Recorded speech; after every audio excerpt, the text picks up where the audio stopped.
Olá, dando sequência à discussão sobre avaliação externa, nós vamos tratar um pouco sobre a Prova Brasil, ou como ela era chamada até recentemente, a Prova Brasil, que é uma das peças, uma das partes do Sistema Nacional de Avaliação da Educação Básica.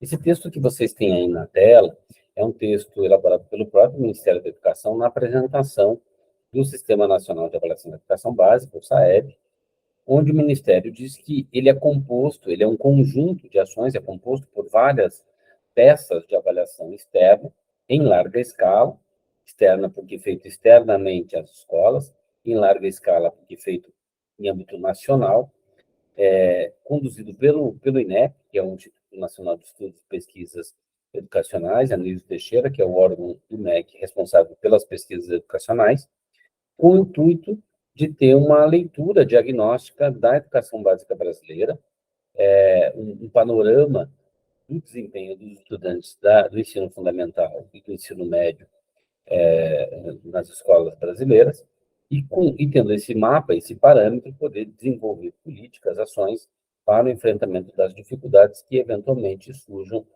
que se identifiquem nesse sistema. É um sistema que aplica provas, testes, né, externamente produzidos pelo avaliador, para estudantes do ensino fundamental e do ensino médio, aplicados a cada 2 anos, usualmente nos meses de novembro dos anos ímpares.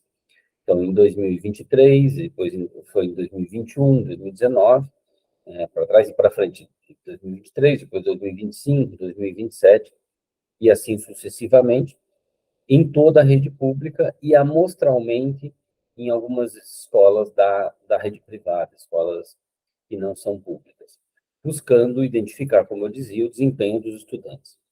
O Ministério da Educação vai dizer que o papel do SAEB é identificar os níveis de aprendizagem. Tecnicamente, não parece possível, de fato, porque trata-se de uma avaliação que não tem o parâmetro do ensino para poder se verificar a aprendizagem. É possível, de fato, com um sistema como esse, verificar o desempenho a partir de uma régua externa, que é justamente a régua do avaliador, a qual é produzida a partir de um currículo esperado de ter sido ensinado, né, da Base Nacional Comum Curricular, enfim, mas que não necessariamente foi ensinado. Então, tecnicamente, não dá para dizer que é um sistema que consegue, de fato, avaliar a aprendizagem, senão que é apenas desempenho. Isso não o torna menos importante e significativo, mas é importante se fazer essa ressalva. O Ministério da Educação também vai alegar que, com esse sistema, os estados, os municípios e as próprias escolas podem ter indicadores que lhes permitam conhecer melhor, então, o desempenho dos estudantes para poder tomar decisões sobre o desenvolvimento educacional, sobre a melhor forma de organização da educação. Originalmente, o SAEB era constituído por essas três peças. O SAEB é Sistema de Avaliação da Educação Básica, né? E era composto pela Avaliação Nacional da Educação Básica, que era o antigo SAEB lá dos anos 90, que a gente já mencionou no outro vídeo, pela ANRESC, a Avaliação Nacional do Rendimento Escolar, a ANRESC, ou Prova Brasil, e pela ANA, Avaliação Nacional da Alfabetização. Essa nomenclatura e essa definição foi alterada desde 2019, essa tipologia desaparece e tudo passa simplesmente a se chamar SAEB. São peças avaliativas diferentes dentro desse sistema. O S é justamente do sistema, né? O que vai incluir, o que passa a incluir ações avaliativas que recaem sobre estudantes do segundo ano do ensino fundamental, sobre estudantes do quinto e do nono anos do ensino fundamental e sobre estudantes dos últimos anos, do último ano do ensino médio, terceiro ano, usualmente, ou quarto ano, no caso dos cursos técnicos profissionais, concomitantes que em algumas escolas implicam numa quarta série do ensino médio, né? Também, nessas mudanças, outras disciplinas passaram a ser agregadas, né? A prova passou a conter itens sobre ciências da natureza e ciências humanas aos estudantes no ano do ensino fundamental. O slide aqui não mostra, mas também aos estudantes do ensino médio, essas novas áreas de conhecimento passam a ser exigidas. Então, a população para a qual esse sistema é aplicado compreende, como dizia, os estudantes do segundo, quinto e nono ano do ensino fundamental e últimas séries do ensino médio. Na educação infantil, não existe uma avaliação que recaia sobre, obviamente, a avaliação da aprendizagem ou do desenvolvimento de cada criança, né? Não há um teste padronizado para isso, nem poderia ser essa a intenção. A avaliação da educação infantil desenhada pelo SAEB implica uma leitura mais institucional das escolas de educação infantil, creche e pré-escolas. Então, está aqui o desenho nesse slide da população coberta pelo SAEB dos ensino fundamental e médio, observando que nas escolas públicas é feita uma coleta, no ensino fundamental, feita uma coleta, a prova é aplicada, é uma prova aplicada para todos os estudantes do quinto e do nono ano do ensino fundamental, atingindo todas as escolas públicas, e do terceiro e do último ano do ensino médio também.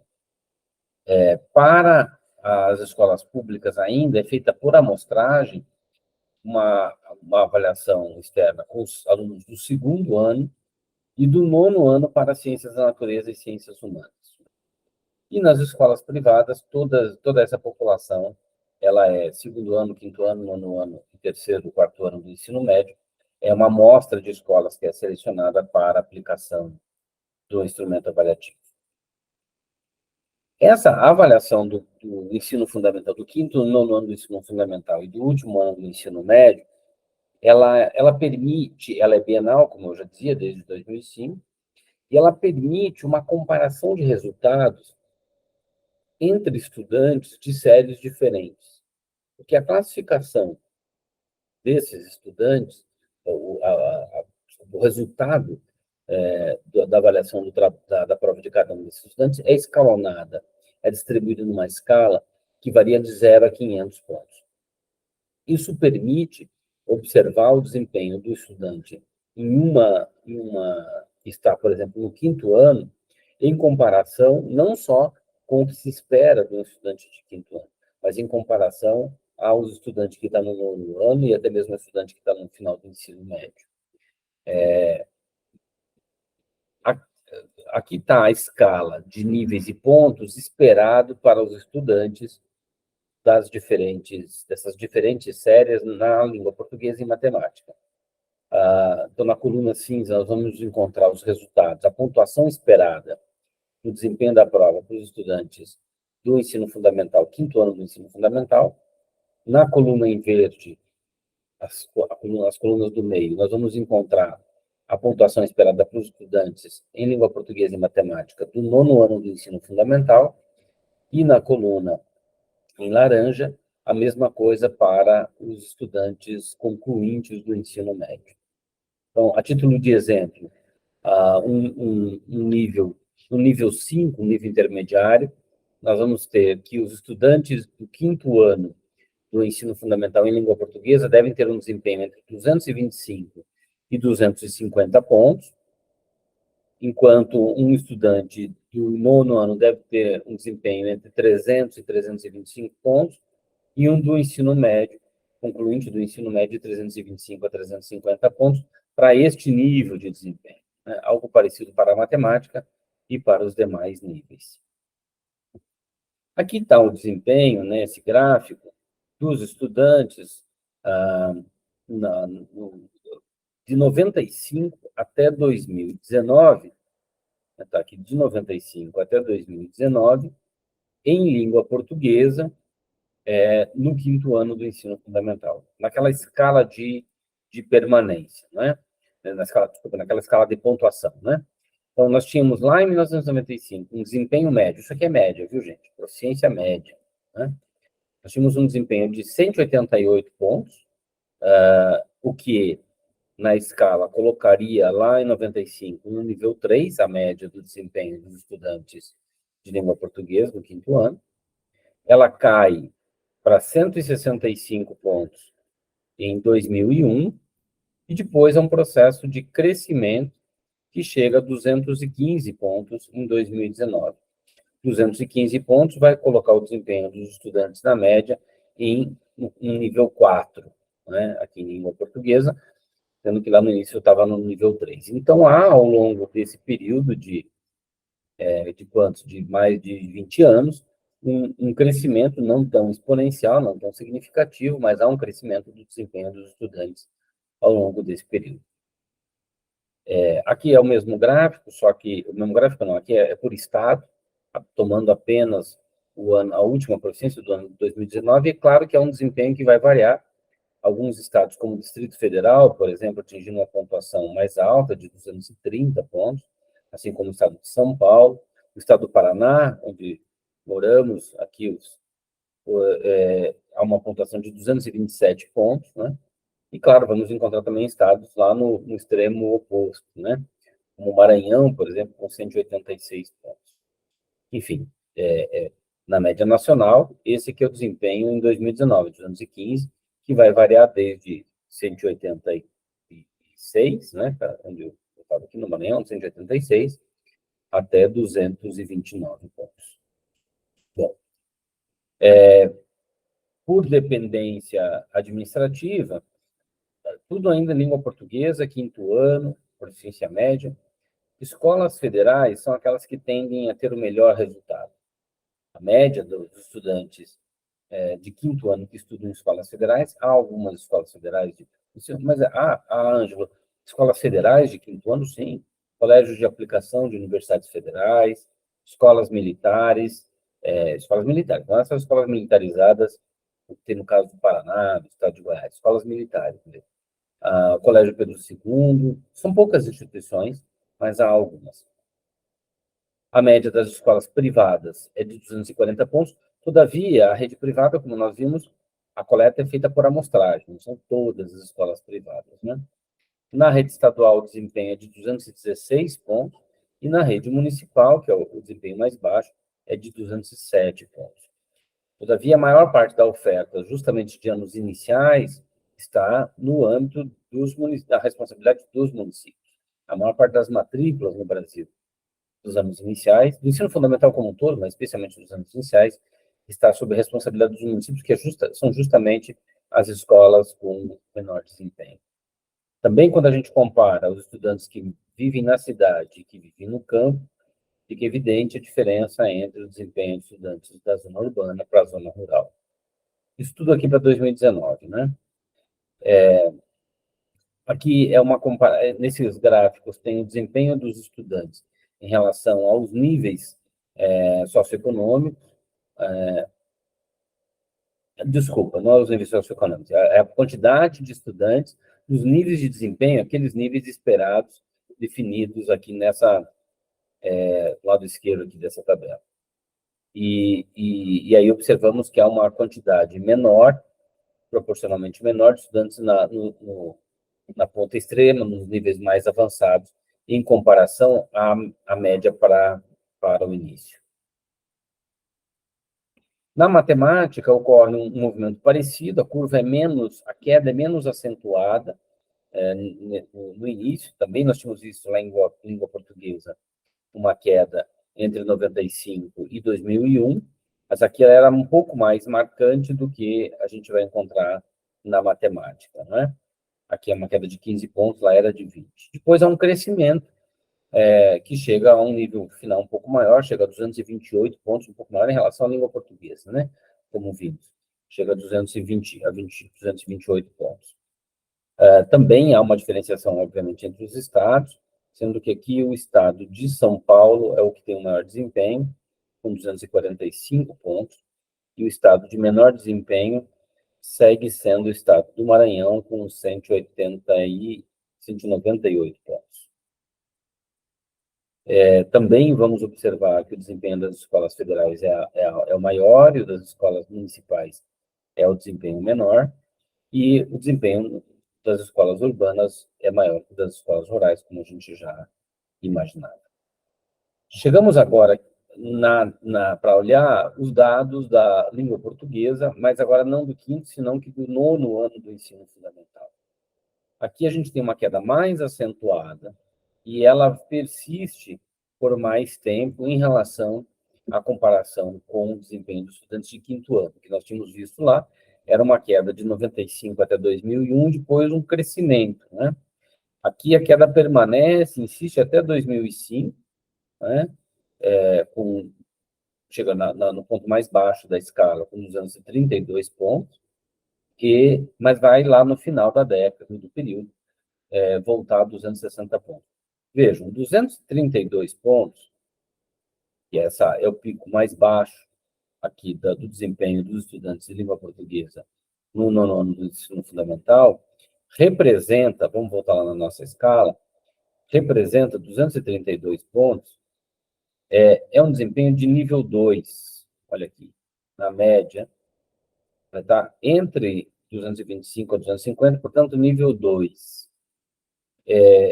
Esse é um desempenho comparável com estudantes do nível 5 do quinto ano. Então, nem dos níveis mais elevados do quinto ano. Então, o que nós temos é um desempenho muito frágil dos estudantes do ensino fundamental na sua conclusão do ensino fundamental, né? Mas isso é no ponto mais baixo. No ponto mais alto, ao final, justamente, do período, o desempenho chega a 260 pontos, mas que leva a média não muito acima, vai levar a média dos estudantes para o nível 3, né, 260, vai encaixar os estudantes do ensino fundamental do nono ano no nível de número 3, que é ainda um nível bastante baixo, né? Especialmente, gente, nós estamos falando de média. E qual é o problema da média? A média é o ponto derivado da soma e divisão do desempenho de todos os estudantes e de todas as escolas. Se 260 é a média, a gente pode supor, obviamente, que é um conjunto significativo de estudantes que estão acima desse desempenho. Mas, lamentavelmente, é uma quantidade muito significativa de estudantes que estão abaixo desses 260 pontos, com níveis de desempenho, portanto, muito aquém daquele nível 3 que vimos. O mesmo movimento a gente vai observar, uma diferenciação grande entre os estados também. Aqui nós vamos ter, acho que os dois estados com maior desempenho é o estado de São Paulo, o estado de Santa Catarina, com 269 pontos, é o de maior desempenho. Depois São Paulo e Ceará. O de menor desempenho segue sendo o estado do Maranhão, com 238 pontos. O mesmo movimento que a gente observou em todos os outros gráficos, a gente encontra aqui. Nas escolas federais, vejam se a média nacional é de 260 pontos, das escolas federais é de 304 pontos, das escolas privadas 293, das escolas municipais segue sendo o desempenho mais baixo, e a diferença entre urbano e rural segue sendo expressiva, como a gente já tinha observado, né? Em matemática, nós vamos ver o mesmo movimento da curva e também, coincidentemente ao que tínhamos visto no gráfico anterior, da língua portuguesa, o ponto mais baixo do desempenho não se dá em 2001, como acontece com os anos iniciais, senão que em 2005, onde a média dos estudantes do nono ano do ensino fundamental atingem 240 pontos em matemática. Essa curva começa a reverter e forma uma pequena queda aqui em 2013. A gente vai encontrar um desempenho final de 263 pontos, o que também vai jogar a um nível baixo, não é nada expressivo. 263 pontos vai pôr aqui os estudantes na média no nível 3, do mesmo jeito que a gente viu em língua portuguesa. Então, um desempenho realmente baixo, na média, e lembrando, mais uma vez, que se trata de média, portanto, a gente vai encontrar, lamentavelmente, um número significativo de estudantes e de escolas que estão abaixo da média. Bem, a mesma coisa, o desempenho nos estados, né? Novamente, o estado do Maranhão segue tendo pior desempenho mais baixo no país. O estado de Santa Catarina, com 275 pontos até a maior média, seguido do Paraná, 274. Depois, acho que é São Paulo, possivelmente, 271. Também Espírito Santo, com 271. O mesmo desenho que vimos, os gráficos se repetem aqui em matemática, no ano, com a rede federal com maior desempenho, depois a rede privada, a rede municipal com pior desempenho, né? Também a diferença entre campo e cidade, rural e urbano. E chegamos ao terceiro ano do ensino médio. Aqui nós temos uma diferença em relação aos gráficos anteriores. Bom, primeiro é preciso observar que 2019 foi o primeiro ano de coleta, aplicação dessa prova universalmente para os estudantes do ensino médio. Isto é, até 2017, a avaliação era coletada por amostra no ensino médio, em geral, né? Não só no ensino médio público. Em 2019, ela passou a ser censitária para os estudantes do ensino médio público. Isso pode fazer diferença. Então, os dados que nós temos daqui, de 1995 a 2017, são dados retirados de amostra. E, em 2019, eles são de amostra para o segmento privado, mas são universais para o segmento das escolas públicas.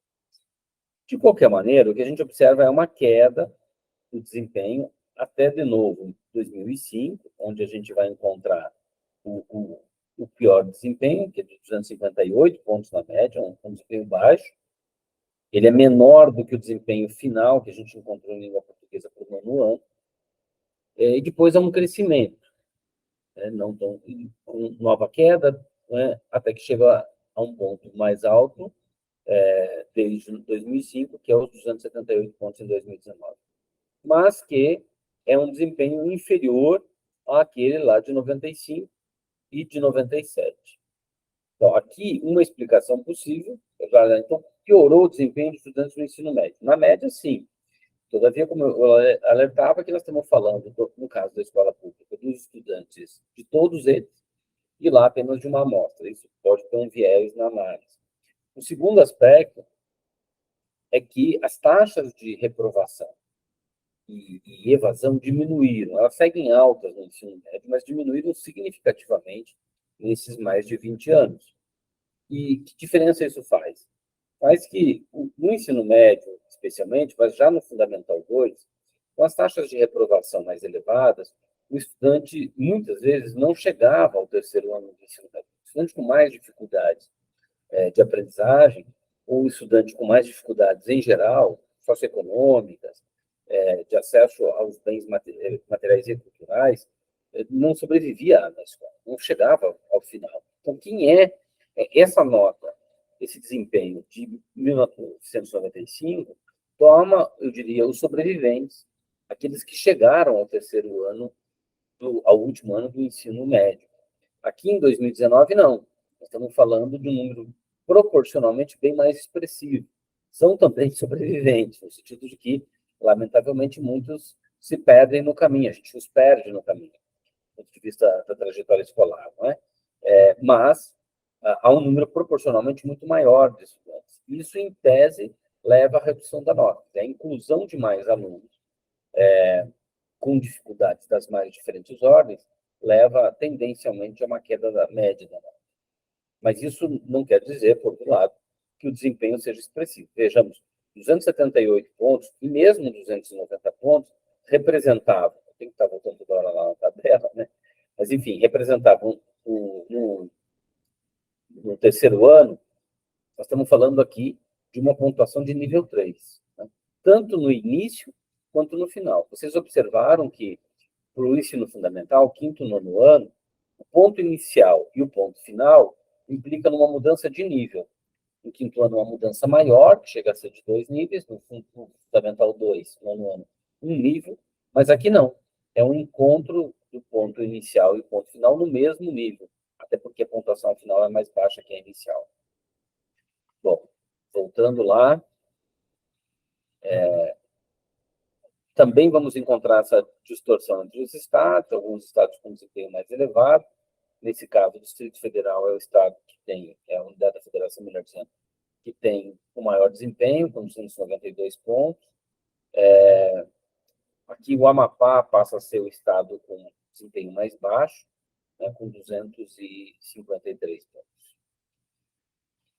Mas também vamos encontrar um desempenho equivalente entre escolas federais e privadas como escolas com mais desempenho, mas, diferentemente do ensino fundamental, as escolas municipais de ensino médio têm um desempenho maior que as estaduais.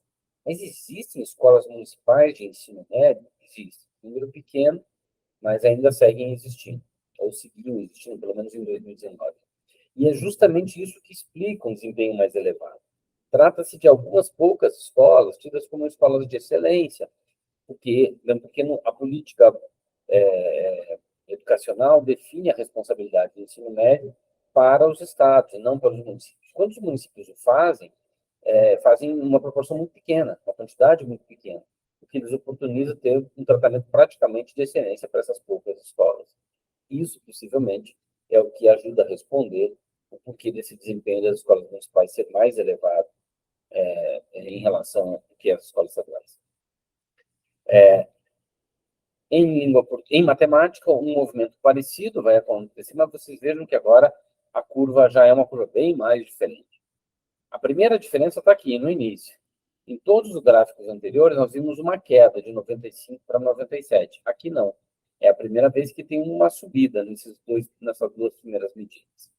Depois, todavia, há uma queda que vai até, de fato, 2005.